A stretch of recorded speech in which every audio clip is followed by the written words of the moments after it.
Welcome to the Top 1% Book Club. You know, we always bring you those awesome, actionable insights from the best self-improvement books out there. And today we're diving deep into Dare to Lead by Brene Brown. Right. This book is a powerful guide to help you become a more courageous leader. It is. So if you're ready to unlock your inner leader, Absolutely. then stick with us. This is the book. We'll break down all those key lessons on vulnerability, Yes. building trust, and fostering those meaningful connections. It's all about connection. You'll learn how to lead with empathy, Yes. embrace those tough conversations, Yes. and create a culture of innovation Absolutely. and accountability. Have it. Are you ready to dive into the art of daring leadership? I am so ready. Let's go. Okay, so one of the most surprising things that Brown says in this book is that to be a great leader, Okay. you have to embrace vulnerability. It's interesting because it seems so counterintuitive, right? Like, we're always taught that vulnerability is a weakness. Yeah. But Brown argues it's actually the key to courage, connection, and innovation. So how do we rumble with vulnerability? Oh. It sounds kind of intimidating. I know, right? Yeah. Well, think of it like this. It's not about oversharing or like having some kind of emotional breakdown in a meeting. Right. It's more about creating a space Okay. where it's safe to be honest, to admit when you don't know something, to ask for help. Yeah. And it's that honesty that allows for real connection and problem solving. And she has a great story about receiving some tough feedback from her own employees. Yes. And she said it wasn't easy to hear, Of course not. but ultimately they were being kind by being so clear with her. Right. And that's such a great example of how honest communication, even when it's difficult, can be a form of kindness. Yeah, It builds trust. it does. And it helps everyone grow. And one of the tools that she suggests for creating that safe space is what she calls permission slips. Permission slips. I love that. I know. They're so simple but effective. Yeah. So basically, like at the start of a meeting, Okay. you lay out some permission slips for the group. Oh, I see. Things like, it's okay to disagree, or it's okay to say you don't know something. I love that because it takes the pressure off. Yeah. You know, it acknowledges that we're all human. Exactly. We're all learning. You're all works in progress, right? Yes. And it sets the stage for more authentic and productive conversation. Absolutely. So vulnerability is that foundation. Yes. But Brown also says that it's super crucial to live your values. Yeah, she says it's not enough to just have like a list of values hanging on the wall. Right. You have to actively live them. Yeah. Walk the talk. Walk the talk. Yeah. And she even says, like, get really specific. Yes. What are your top 2 values? That's a big question. It is. For all of us. Yeah. And she says narrow it down because it forces you to prioritize. Yeah. When you're clear on your top 2 values, it's easier to make decisions It's a line. that align with them. Yeah, it's like having a compass It is. to guide you. Yeah. Especially when things get tough. Absolutely. Yeah. Your values can help you navigate challenging situations like giving and receiving feedback. And she really challenges that traditional model of feedback, which can often feel more like criticism than support. Right. Instead, she encourages us to approach feedback with curiosity and a desire to help people grow. I like that. And she says integrity is about choosing courage over comfort, doing what's right over what's easy. Right. And that resonates with your desire for ethical leadership. Absolutely. So we've got vulnerability values. What's the next ingredient in this daring leadership recipe? Okay. Next up is trust. Okay. And Brown dedicates a whole section to braving trust. Okay. And she uses a really, really memorable acronym to break it down. Okay, hit me with the acronym. Braving. Braving. Yeah. It stands for boundaries, reliability, accountability, vault integrity, non-judgment, and generosity. Wow, that's a mouthful. It is. But each one of those is so important for building trust. So important. So let's unpack a few. Okay. For example, vault Okay. refers to confidentiality. It's about not gossiping or betraying someone's trust. Right. Brown actually calls gossip counterfeit connection because it actually undermines trust. That's a great point. Because it might feel like you're bonding with someone when you're gossiping. Exactly. But really, you're eroding the foundation of trust. You are. And then there's reliability. Oh. It's about doing what you say you're going to do consistently. Yeah. If you're not reliable, Yeah. it's hard for people to trust you. It's about being someone people can count on. Exactly. And accountability is another big one. Okay. It's about owning your mistakes, apologizing when necessary, making amends. Taking responsibility. Taking responsibility for your actions. Yeah. And all of these elements work together. They do. To create that strong web of trust. It's essential for daring leadership, right? Yes. It creates a culture where people feel safe to be themselves, to take risks, and to innovate. Okay, we've covered a lot of ground already. I know we have. Vulnerability values trust. Yes.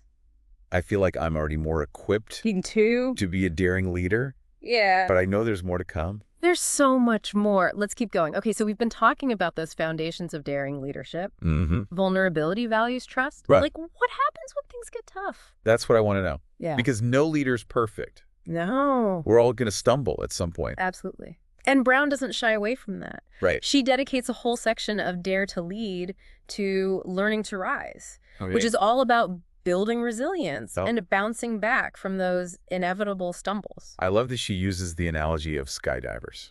Yes. Training for hard landings. It's brilliant. Yeah. She argues that we need to, prepare ourselves for failure.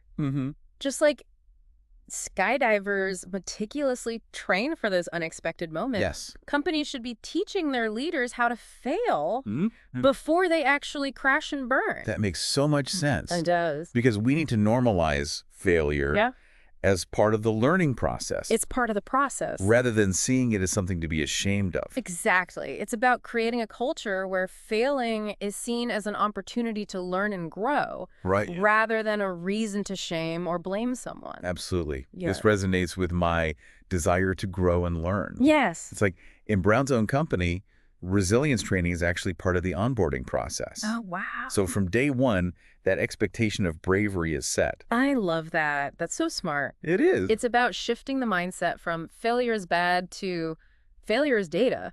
Right. Like it's an opportunity to gather information, figure out what went wrong, and adjust course. I like that.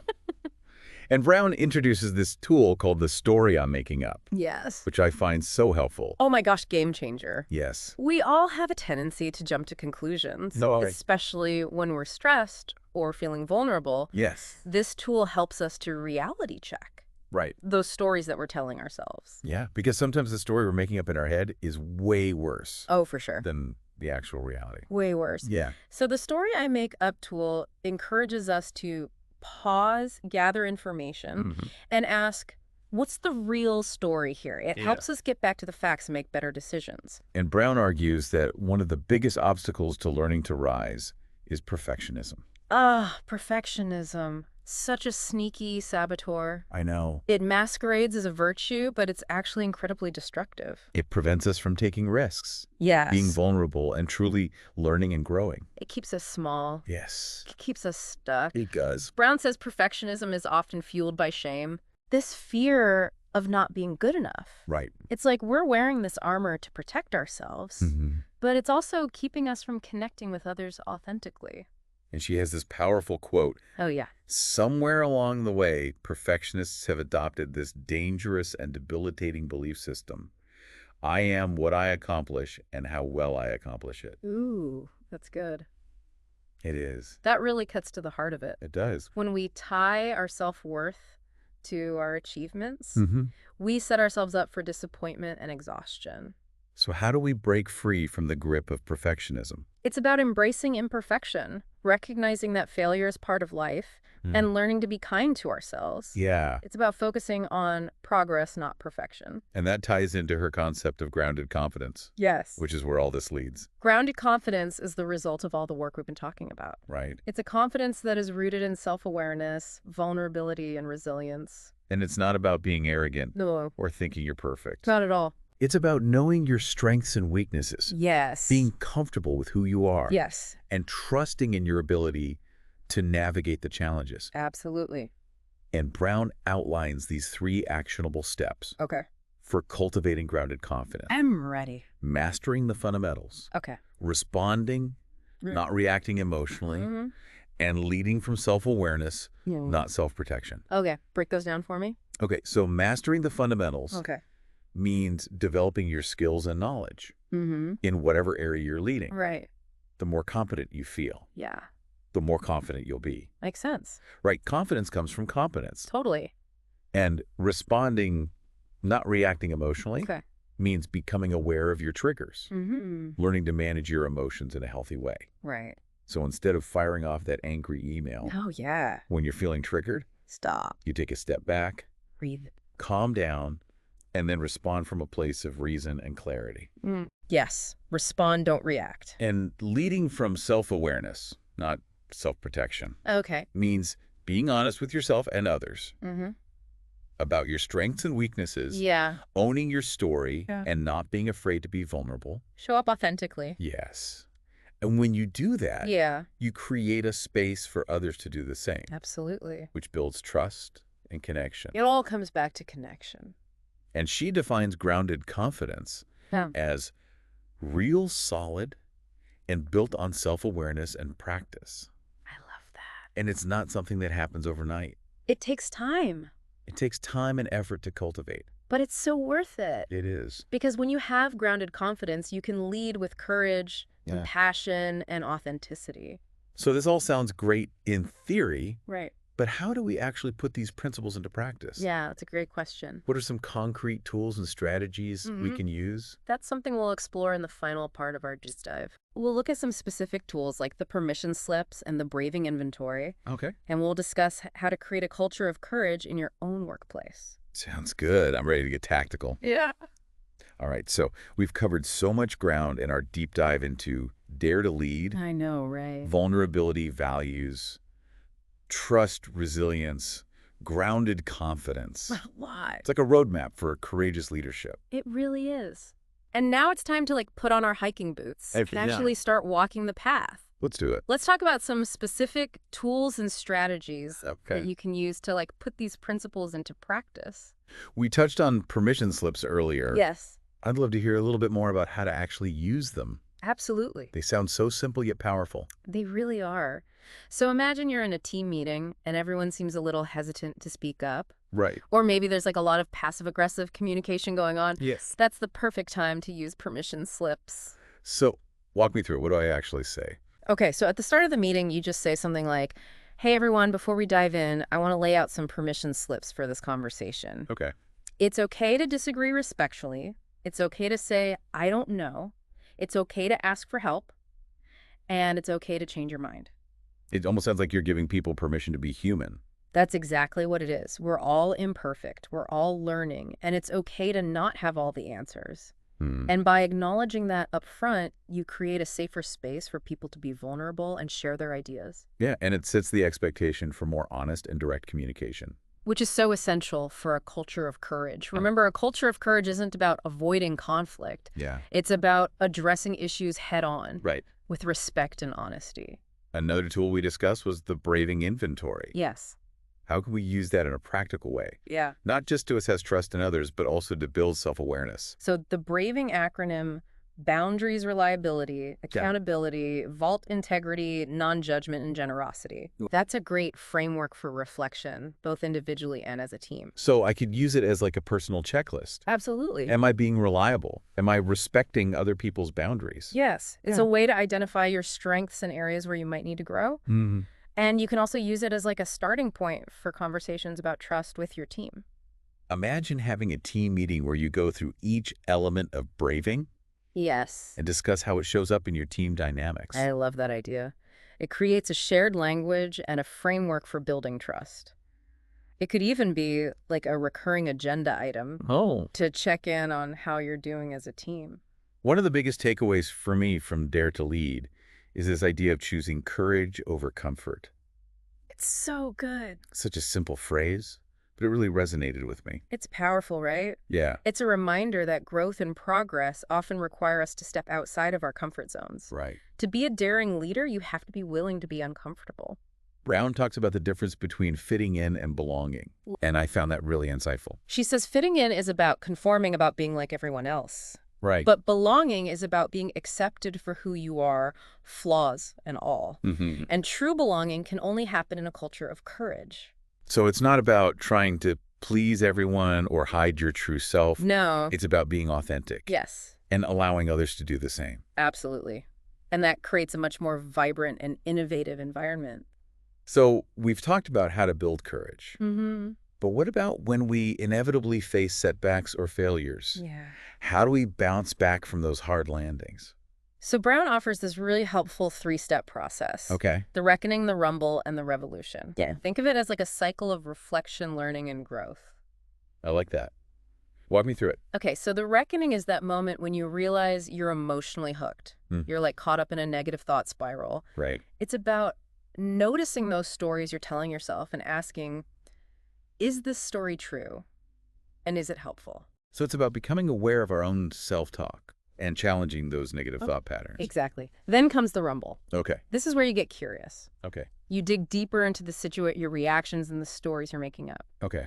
It's about asking questions, gathering information, and being open to different perspectives. Like having a courageous conversation with yourself. Yes. Really examining the situation from all angles. And finally, the revolution. Okay. This is where you integrate what you've learned, make changes, and move forward with greater resilience and wisdom. So it's a continuous cycle of learning and growth. It is. We fall down, we get back up, we learn from our mistakes, and we become stronger and wiser. That's the goal. And that's what daring leadership is all about. It is. It's not about being perfect. It's about being courageous, compassionate, and committed to continuous growth. As we wrap up our deep dive into Dare to Lead, I want to emphasize that this is just the beginning of your journey. Yes, this is just the beginning. We've explored some powerful concepts and tools, but the real work happens when you start applying them in your own life and leadership. So true. Pick one thing that resonated with you from this deep dive and commit to putting it into practice this week. I love that. Maybe it's using permission slips in your next team meeting. Or maybe it's having a courageous conversation with yourself about a recent setback. That's great.